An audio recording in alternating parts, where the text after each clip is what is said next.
197 pounds, Big Ten battle. Number 2, Phil Davis of Penn State against number 3, Mike Tamalo of Northwestern. These two guys met a couple of times in the past year. Davis beat Tamalo in a dual meet last season, but the Northwestern wrestler turned the tables in freestyle this summer at the University Nationals, won the 211-pound title, most outstanding wrestler at the event. And he's got Davis in a little bit of trouble here early.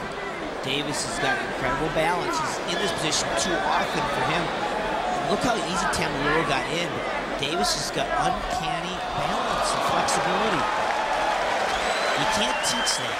That's just definitely good genes. 3-time All-America selection, or actually earned that honor by his performance at the national tournament.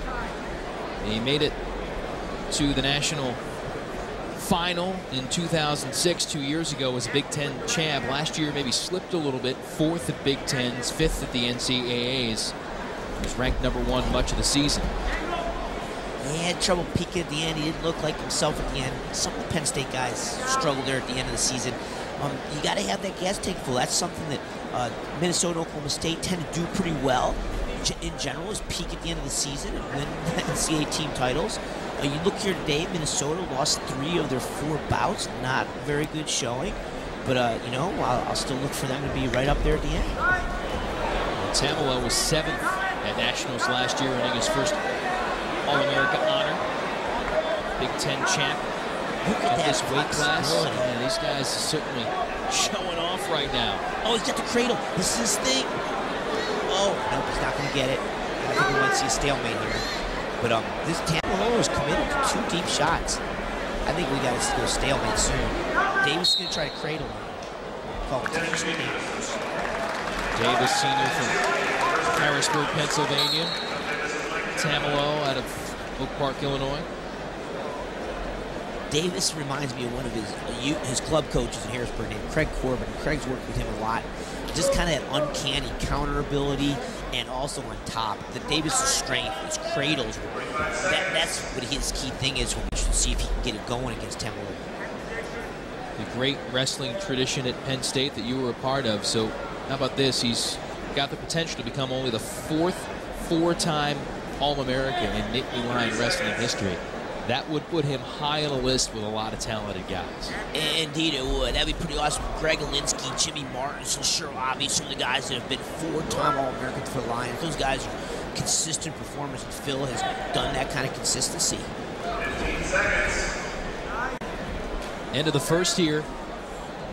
And Davis maybe trying to add some points. He got out of a precarious predicament in the early going there, balancing on 1 foot. Tamalo had the upper hand, couldn't put him away, and we are still where we started, scoreless, as we head to period number 2. I've seen Phil in that position a couple other times in competition. He gives his leg up too easy, but he relies on his balance and flexibility to stay out of that position. Davis already with a win over a ranked wrestler this year, beat number 8 Hudson Taylor of Maryland by tech fall. Then he also steamrolled Hofstra's ranked wrestler in the dual meet the other day. So he's a machine. And doing big things here to start off the second. About 2 for the reversal.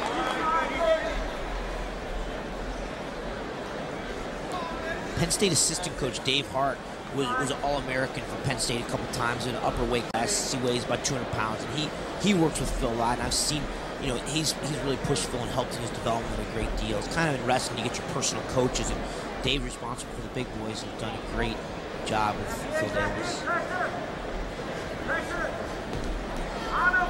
Phil stalling a little bit right here. He's got to work to finish this takedown or work up, do something.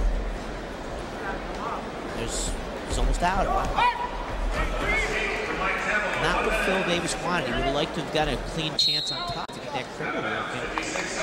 This is a key for Tamalo. Tamalo's going to pick up the pace and try to get a takedown. Troy Sunderland, head coach of Penn State, looking on as his wrestler tries to protect this 2-1 advantage. Under a minute to go in the second. Let's see which guy really takes control of ties here and mixes it up. They're both kind of just pushing and shoving right here. Phil breaking it out. Look, a little big level change. Let's see if he tries to score at the end of the period. You know, as you remember from last year's CST broadcast, I really emphasized guys scoring at the end of the period. You see a lot of guys doing it, but we haven't seen that tonight yet. Well, you talk about meeting guys in this event, and certainly the focus is winning at the end of the year in the postseason. Do you think guys played a little close to the vest and don't want to give up some of their best moves to guys they may see later on down the line this season? You know, I hope not. I hope they break out the kitchen sink and an all-star meet and just go at it, see what they can do. I think it's your advantage to mix it up and go at it. Tamalo went for it there at the end of the period, but Davis hangs on, still 2-1 the advantage at the end of the second. Davis got on the board with a sweet reversal.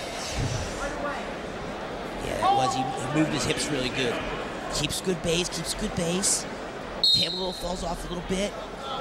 Davis slips out. And Tamalo's going to pick bottom here in the third period. He's got his work cut out for him. Boom, nice escape. See, Davis messed up by not holding him down.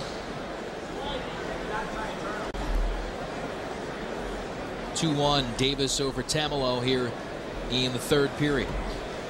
Tamalo's got to get to work here. He's got to move this. Davis's strength. If he's going to win this match, it's got to be now. He's got to get moving.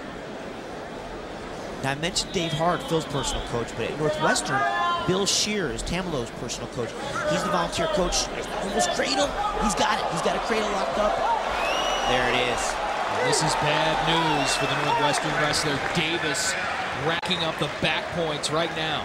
Uncanny the way he just slipped that on there. It didn't even look tight, but he got him anyways. He's got tremendous length and strength. Credit Tamalo for getting out, but still 3 back points for Phil Davis, lengthening his lead now to 5-1. Nittany Lions breaking it out. Gotta love the alma mater busting the cradle out on top. Is that our first? No, it's not our first set of back points. We've seen Griffin get some back points earlier in the night. Look, he's still going to work on that cradle. It looks like Tamalo's going to have to go back to Northwestern and get with Bill Shear and work on this bottom stuff. But Shear's done a great job developing the upper weights at Northwestern. Jake Herbert, you mentioned earlier, NWCA champ. Tamalo at 197 here. Nice escape. All right, he's going to break it out. 30 seconds. He's got to get aggressive. He's got the finished takedown, but he's too many points broken open. The cradle just breaks open the match. He would need a big throw. 37 wins, leading the way for the Wildcats last year from Mike Tamalo, but doesn't look like he's going to get the W tonight. It will go to Phil Davis of Penn State. When you add on the bonus point for riding time, it's a 6-2 victory for Davis of Penn State. And last year, he was upset. He failed to make weight for this event and forfeited. He comes back and struts his stuff for the fans here in Eugene, Oregon. Phil Davis gets the win at the NWCA All-Star Classic, thanks in part to that cradle to back point.